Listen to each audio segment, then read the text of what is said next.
Jemaat yang kasih dalam Tuhan Yesus, marilah kita beribadah pada Tuhan pada kebaktian umum Minggu 19 April 2020. Jemaat yang sedang berdiri, kita akan awali ibadah ini dengan menyanyikan pujian Kidung Jemaat 392 bait pertama dan kedua.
Jemaat yang dikasihi dan juga mengasihi Tuhan Yesus Kristus, karena kuasa ilahinya telah menganugerahkan kepada kita segala sesuatu yang berguna untuk hidup yang saleh oleh pengenalan kita akan Dia, yang telah memanggil kita oleh kuasa-Nya yang mulia dan ajaib. Dengan jalan itu Ia telah menganugerahkan kepada kita janji-janji yang berharga dan yang sangat besar, supaya olehnya kamu boleh mengambil bagian dalam kodrat ilahi dan luput dari hawa nafsu duniawi yang membinasakan dunia. 1 Petrus 1 ayat yang ketiga dan keempat.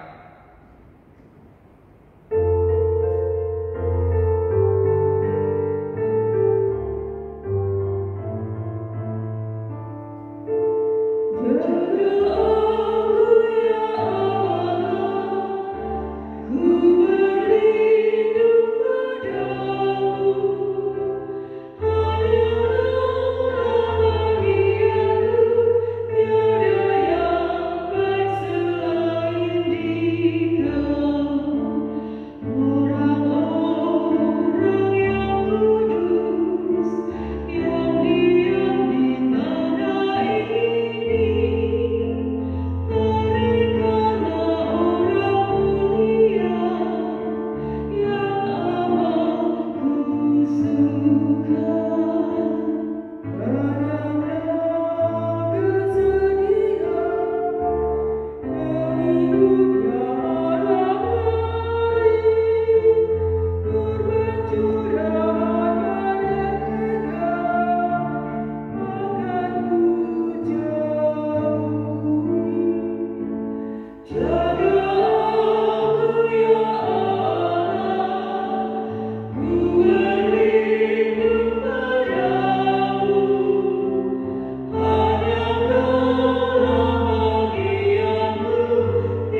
Inilah Tuhan pengakuan kami, bahwa kadang kami jauh dari hadapan Tuhan oleh karena ketakutan dan kegelisahan kami.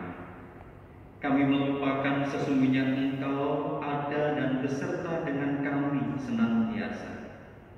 Ampunilah kami, ampunilah segala dosa dan kesalahan kami. Dalam Yesus Kristus kami berdoa. Amin.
Karena itu, saudara-saudaraku, berusahalah sungguh-sungguh supaya panggilan dan pilihanmu makin teguh. 1 Petrus pasal yang pertama ayat yang ke-10.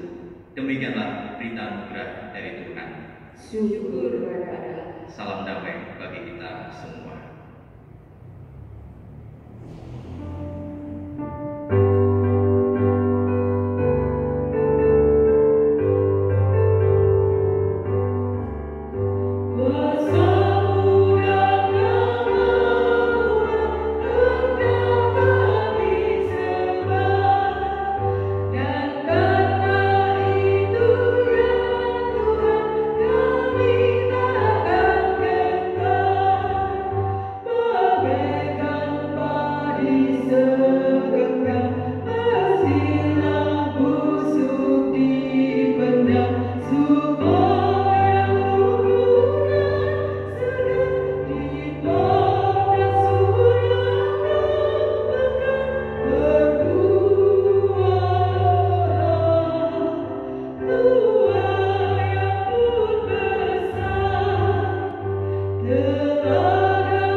Sebelum bersama kita membaca dan merenungkan akan firman Tuhan, mari kita berdoa. Bapa di dalam surga, biarlah hikmat Tuhan yang menuntun kami ketika kami akan membaca dan merenungkan akan firman-Mu. Di dalam Yesus Sang Firman yang hidup, kami berdoa. Amin. Jemaat yang dikasihi dan juga mengasihi Tuhan Yesus Kristus, Injil Tuhan Yesus Kristus menurut Yohanes pasal yang ke-20 ayat yang ke-19 sampai dengan 31. Ketika hari sudah malam pada hari pertama minggu itu, berkumpullah murid-murid Yesus di suatu tempat dengan pintu-pintu yang terkunci, karena mereka takut kepada orang-orang Yahudi. Pada waktu itu datanglah Yesus dan berdiri di tengah-tengah mereka dan berkata, "Damai sejahtera bagi kamu." Dan sesudah berkata demikian, Ia menunjukkan tangannya dan lambungnya kepada mereka. Murid-murid itu bersuka cita ketika mereka melihat Tuhan. Maka kata Yesus sekali lagi, damai sejahtera bagi kamu. Sama seperti Bapa mengutus aku, demikian juga sekarang aku mengutus kamu." Dan sesudah berkata demikian, ia mengembusi mereka dan berkata, "Terimalah Roh Kudus. Jikalau kamu mengampuni dosa orang, dosanya diampuni. Dan jikalau kamu menyatakan dosa orang tetap ada, dosanya tetap ada." Tetapi Thomas, seorang dari ke-12 murid itu, yang disebut Didimus, tidak ada bersama-sama mereka ketika Yesus datang ke situ. Maka kata murid-murid yang lain itu kepadanya, "Kami telah melihat Tuhan." Tetapi Thomas berkata kepada mereka, "Sebelum aku melihat bekas paku pada tangannya, dan sebelum aku mencucukkan jariku ke dalam bekas paku itu, dan mencucukkan tanganku ke dalam lambungnya, sekali-kali aku tidak akan percaya." 8 hari kemudian murid-murid Yesus berada kembali dalam rumah itu, dan Thomas bersama-sama dengan mereka. Sementara pintu-pintu terkunci, Yesus datang dan ia berdiri di tengah-tengah mereka dan berkata, "Damai sejahtera bagi kamu." Kemudian ia berkata kepada Thomas, "Taruhlah jarimu di sini dan lihatlah tanganku. Ulurkanlah tanganmu dan cucukkanlah ke dalam lambungku, dan jangan engkau tidak percaya lagi, melainkan percayalah." Thomas menjawab dia, "Ya Tuhanku dan Allahku." Kata Yesus kepadanya, "Karena engkau telah melihat aku, maka engkau percaya. Berbahagialah mereka yang tidak melihat namun percaya." Memang masih banyak tanda lain yang dibuat Yesus di depan mata murid-muridnya yang tidak tercatat dalam kitab ini. Tetapi semua yang tercantum di sini telah dicatat, supaya kamu percaya bahwa Yesuslah Mesias Anak Allah, dan supaya kamu oleh iman memperoleh hidup dalam namanya. Demikianlah Injil Tuhan Yesus Kristus. Yang berbahagia adalah setiap kita yang mendengar akan firman Tuhan dan memelihara dalam kehidupannya. Haleluya. Haleluya, haleluya, haleluya.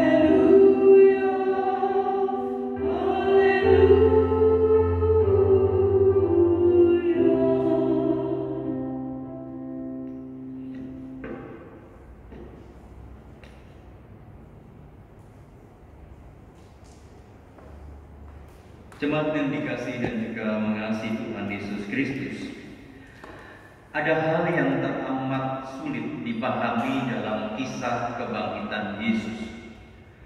Bukan hanya sosok Yesus sebagai manusia yang pernah hidup lalu mati dan bangkit lagi, namun juga sikap para murid yang tidak mudah begitu saja menerima berita kebangkitan itu. Sebelum kematiannya, Yesus sudah berulang kali menegaskan bahwa dirinya harus melewati serangkaian penderitaan dan mati di kayu salib. Namun pada hari ketiga, ia akan bangkit.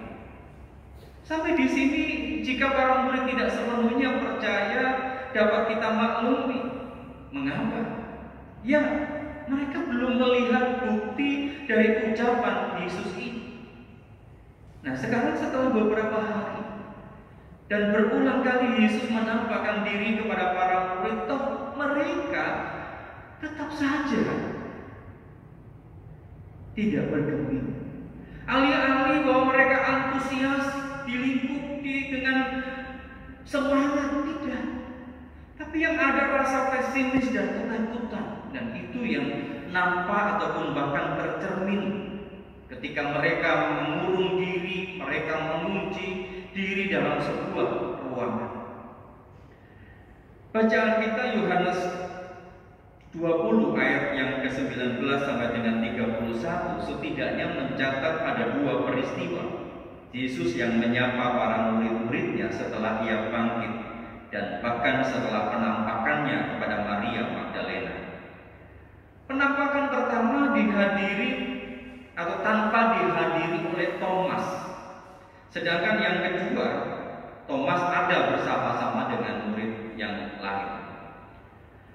Kedua penampakan ini ada dalam suasana yang hampir sama, bahwa para murid ada dalam ruangan yang terkunci. Ya, walaupun ini adalah hal yang aneh dan sulit dimengerti, ya. Karena setelah mengetahui Yesus itu bangkit, seharusnya mereka merespon dengan tindakan positif. Mereka berjumpa dengan Yesus, seharusnya mereka bersuka cita, mereka mengabarkan berita itu, tetapi pada kenyataannya mereka tetap mengurung diri dan mengunci pintu mereka. Apakah ada rasa takut mereka? Atau adakah rasa trauma mereka terhadap para penguasa Yahudi? Atau bahkan mereka belum yakin bahwa Yesus yang mereka lihat itu adalah Yesus yang sama sebelum ia disalibkan? Ya, semuanya serba ada di dalam kemungkinan. Nah, sudah dikasih dan juga mengasihi Tuhan Yesus Kristus, memang ada paradoks dalam diri manusia berkaitan dengan keyakinan ataupun dalam kepercayaan. Terutama bahwa sebagian orang itu merasa sangat sulit untuk diyakinkan pada sebuah pokok kebenaran. Tetapi juga ada orang yang mudah percaya. Saudara bisa lihat ya, banyak sekali hal-hal yang bertebaran dalam dunia maya. Hal yang kita rasa itu benar, ternyata itu merupakan sebuah hoax. Belum lagi juga tawaran-tawaran iklan yang begitu menggiurkan. Ya, kenapa mereka tertipu? Ya karena mereka mudah untuk percaya. Itu kelompok yang lain. Ya. Di sisi yang lain kita melihat bahwa manusia juga sulit untuk diyakinkan. Nah, salah satu faktor itu oleh karena bahwa manusia dilengkapi dengan nalar. Nalar atau akal budi yang membuat manusia itu kemudian dia berpikir ulang, mengambil banyak teori, mengambil banyak pengalaman empiris, sampai pada sebuah titik bahwa dia kemudian bisa percaya. Nah, inilah yang mewakili gambaran yang ditampakkan oleh Thomas. Bagi Thomas tidak mudah untuk dia begitu saja percaya dan menerima keyakinan bahwa Yesus bangkit sebelum bahwa dia melihat sendiri bukti konkret wujud fisik Yesus. Sekali-kali dia tidak akan percaya. Dalam batas tertentu nalar ataupun akal budi itu tidaklah keliru, saudara. Bukankah Tuhan pun juga memberikan akal budi supaya manusia itu bisa berpikir tentang kebenaran? Tetapi betapapun canggihnya manusia atau canggihnya daya nalar manusia, toh manusia menyadari ada batasnya. Bahwa nalar adalah merupakan alat untuk mencari atau menggapai kebenaran, ataupun nalar itu adalah merupakan jalan di mana kita bisa berjumpa dengan sang kebenaran itu sendiri. Nah, jika nalar yang menjadi tujuan, maka apa yang dinyatakan oleh kebenaran itu tidak akan bisa memuaskan. Dan kerap kali kita terjebak dengan berbagai macam kesimpulan awal sebelum kita menggumulkan, kita berproses. Sebagai contoh begini, saudara. Kesimpulan awal bahwa manusia hidup pasti akan mengalami kematian. Orang yang mati tidak mungkin hidup lagi. Maka untuk mencari dan menguatkan kesimpulan ini, semua yang berkaitan dengan kebangkitan itu akan dianggap takhayul, tidak masuk akal, dan itu harus ditolak. Mungkin ada benarnya juga tentang apa yang seperti tadi saya sampaikan. Bahkan seorang penulis cerita, Anthony de Mello, seringkali mengatakan bahwa manusia itu sudah punya prapaham, punya asumsi, punya kesimpulan lebih dahulu sebelum percaya. Dan dia menuliskan dalam buku Doa Sang Kata, dan de Mello mengatakan demikian. Kata sang guru, engkau mendengarkan bukan untuk menemukan, melainkan mencari sesuatu yang menguatkan pikiranmu sendiri. Engkau berargumentasi bukan untuk mencari kebenaran, melainkan untuk mempertahankan pendapatmu. Lalu kemudian Anthony de Mello bercerita, ada seorang raja, dan ketika raja ini melewati sebuah kota kecil, dia terkagum dengan tanda tembakan jitu yang bertebaran di mana-mana.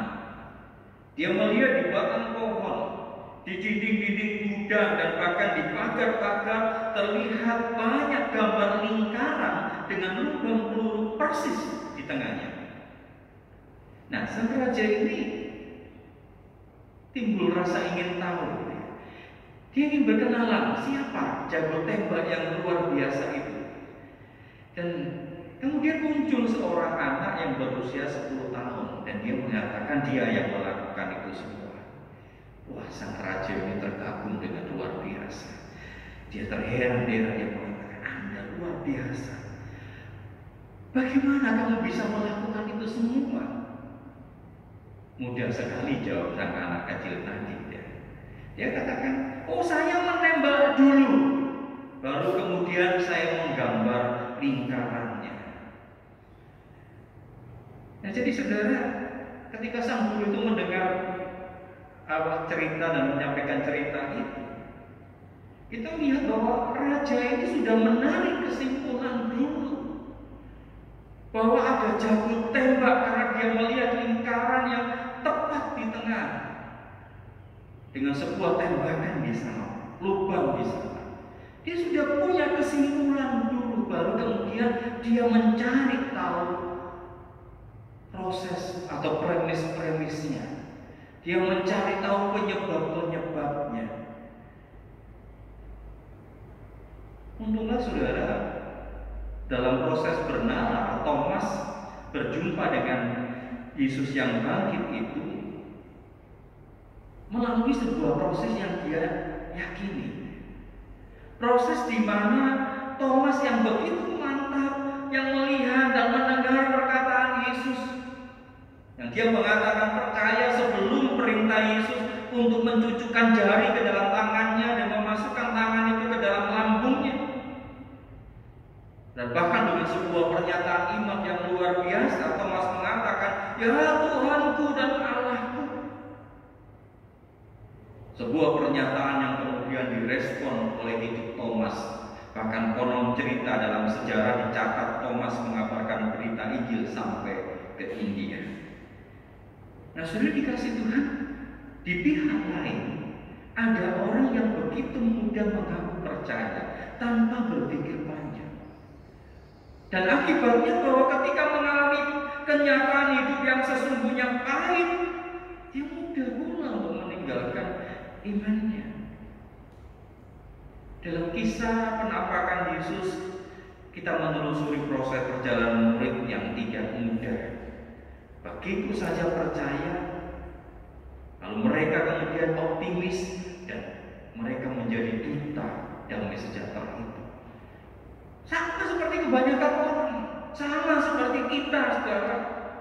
Buktinya tampak.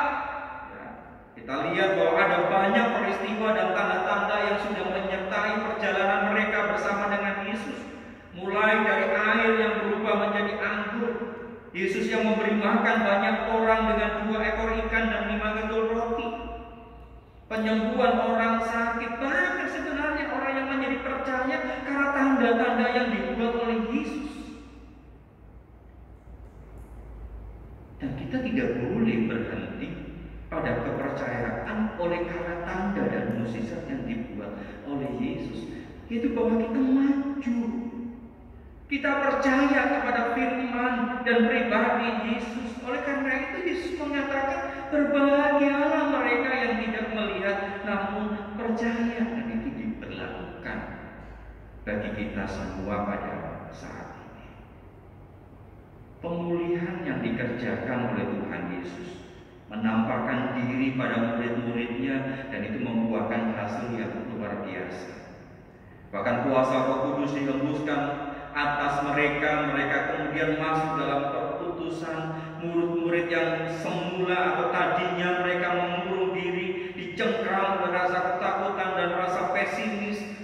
Mereka bangkit. Yerusalem yang semula dipandang tempat yang mengerikan dan harus mereka hindari, tapi kini mereka hadapi. Mereka tampil dengan penuh keyakinan. Petrus yang berkhotbah dengan luar biasa.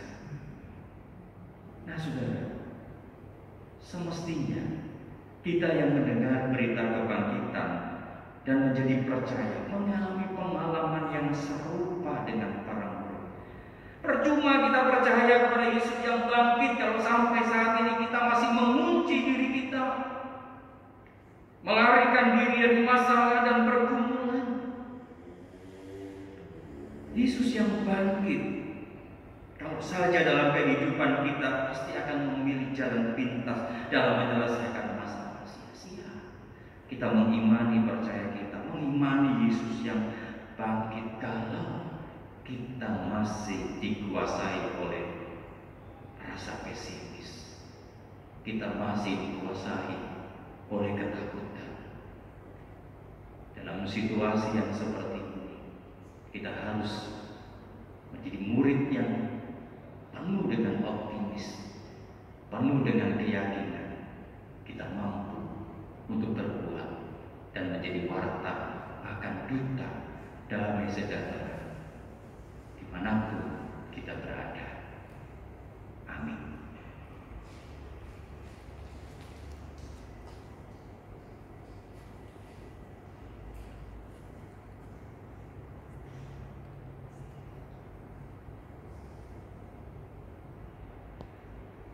Jemaat Tuhan, marilah dengan berdiri kita mengikrarkan iman kita dengan mengucapkan pengakuan iman rasuli yang berbunyi demikian. Aku percaya pada Allah, Bapa yang Maha Kuasa, Khalik langit dan bumi, dan kepada Yesus Kristus, Anaknya yang tunggal Tuhan kita, yang dikandung daripada Roh Kudus, lahir dari anak darah Maria, yang menderita sengsara di bawah pemerintah Pontius Pilatus, disalibkan, mati dan dikuburkan, turun ke dalam kerajaan Allah.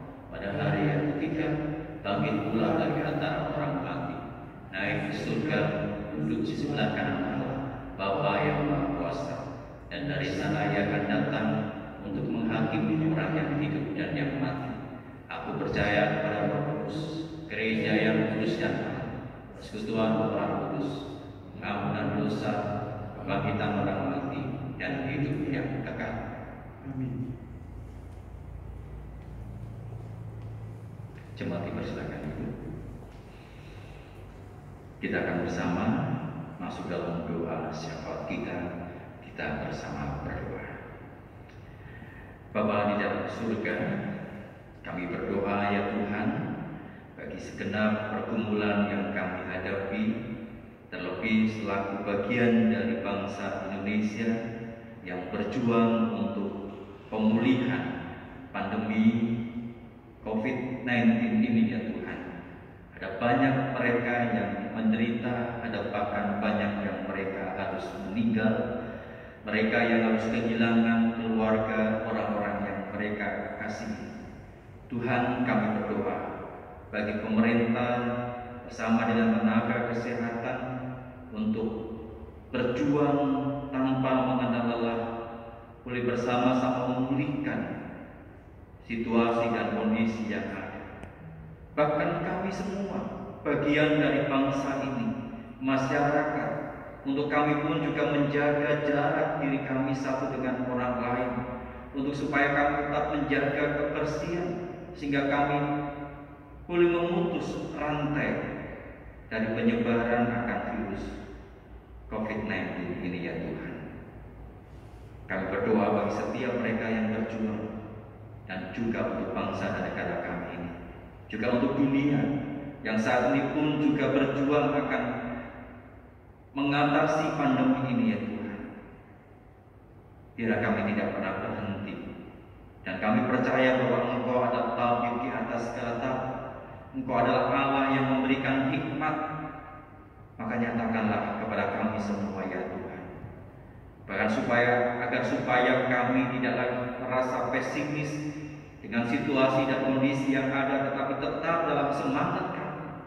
Bahkan ketika kami harus beraktivitas, bekerja, studi di rumah, bahkan ketika kami beribadah di rumah sekalipun, kami tidak hilang rasa semangat dan percaya kami bahwa semuanya ini akan berakhir dan Tuhan yang akan memulihkan.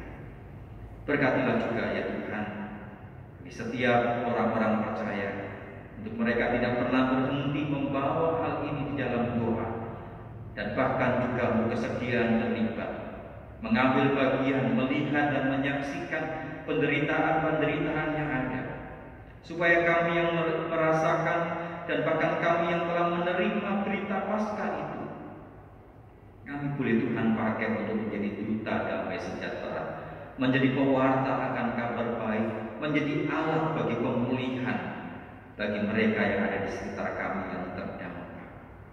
Tolonglah kami ya Tuhan, dan berkatilah kami. Inilah syafaat kami yang kami alaskan dalam satu nama Tuhan Yesus Kristus, yang mengajar kami berdoa yang bersama akan kami nyanyikan.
Kita akan memberikan persembahan.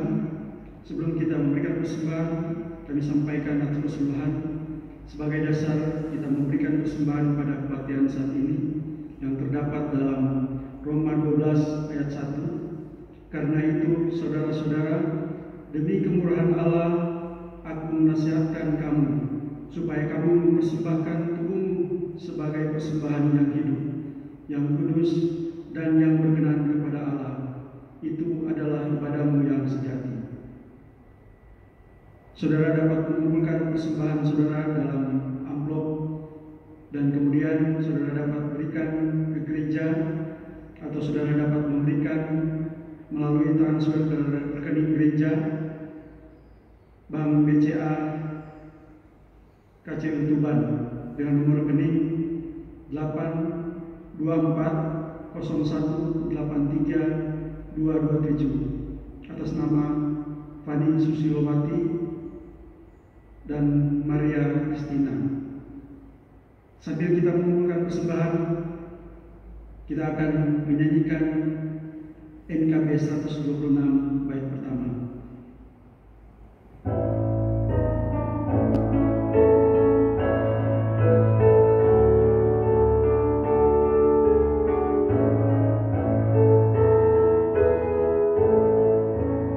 Tuhan memanggilmu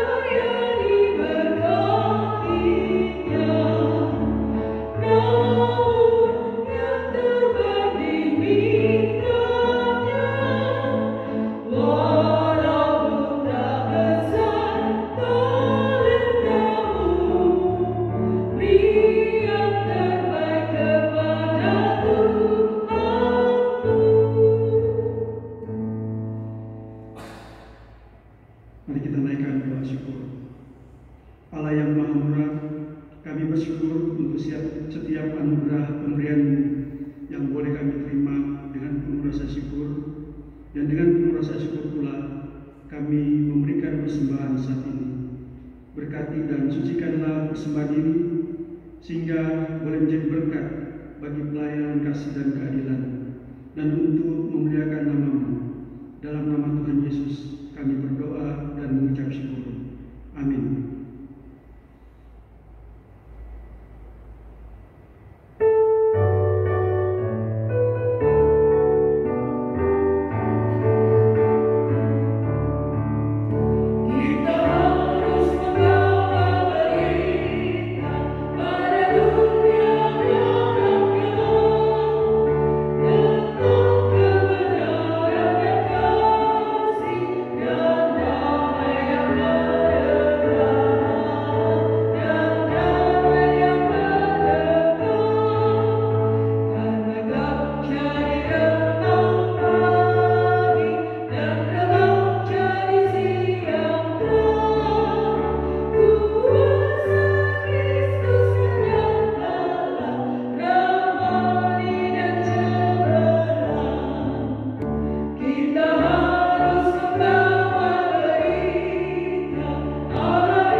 Jemaat yang dikasihi Tuhan, arahkanlah hatimu kepada Tuhan.